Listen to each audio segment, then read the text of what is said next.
Okay, guys, here is your hints for the week one assignment, which is the worldview analysis and personal inventory. Now there is a written document if you want to go back and refer to things, but if you like to hear things orally as well, I guess there's no other way to hear things than orally, but if you want to hear things, if you like to hear things as well as read them, this video is for you. The week's first assignment is the worldview analysis and personal inventory. It's going to help you explore some foundational concepts that are going to be very important throughout this class. This week really sets the foundation and will help you succeed and learn the most that you can throughout the next 4 weeks. Realize this is not a science or clinical course. Rather, it incorporates philosophy and theology. In order to understand the role of ethical and spiritual decision making in healthcare, it is important that you, the healthcare professional, and I like to say healthcare professional rather than healthcare worker. A lot of us refer to ourselves as healthcare workers. We are professionals. We are educated. We are driven. We are self-motivated. We don't just do what we're asked to do. We have to think and process and evaluate and analyze. We are professionals. So workers to me sounds like, workers of the world unite with Karl Marx or something like that.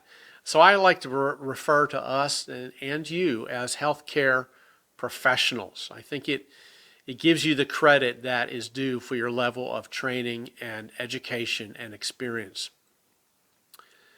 So this is important. The healthcare professional, this is an important course for the healthcare professional. It's important for you to first understand your own philosophical and theological beliefs.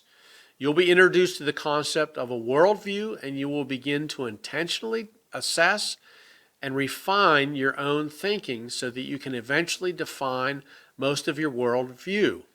In particular, you will need to understand scientism, modernism, and postmodernism as they relate to this course.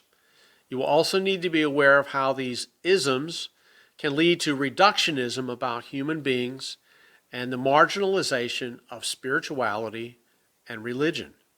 Holistic nursing, that's caring for the whole person, involves the integration of science and religion/spirituality and emotions as well.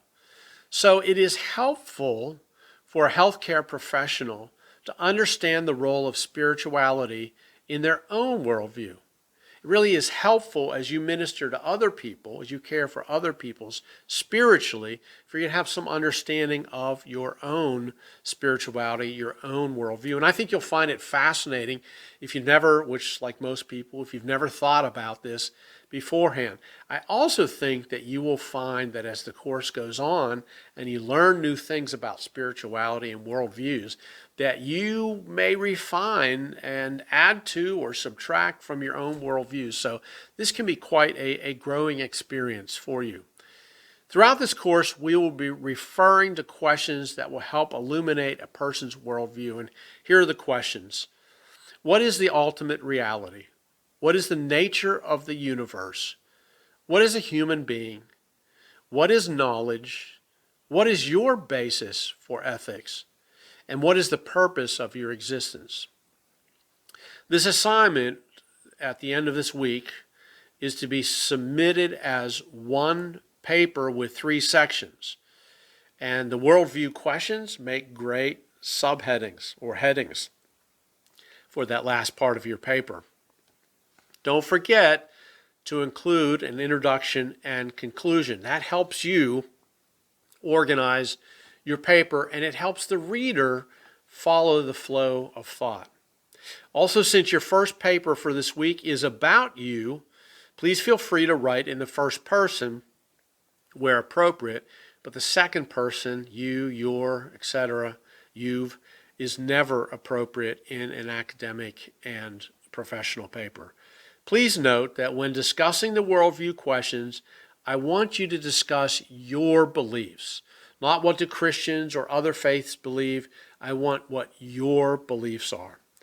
Here are a couple additional hints for all of your papers in this course. When writing your papers, use section headings and subheadings that follow the outline of the assignment requirements. Each paper should have an introduction that includes both your thesis as well as a brief overview of the paper's contents in light of the assignment requirements and your thesis. Finally, make sure that unless the assignment calls for a different number of references, any paper at this level should have at least 3 academic references. The Bible, of course, is a great resource. I'd love to see it in a paper, but it is not considered an academic resource. So there are your hints for week 1. Enjoy focusing on yourself. Enjoy discovering new things about yourself and about God or about your spirituality. Just enjoy this week, and I look forward to reading your papers and learning about your worldviews.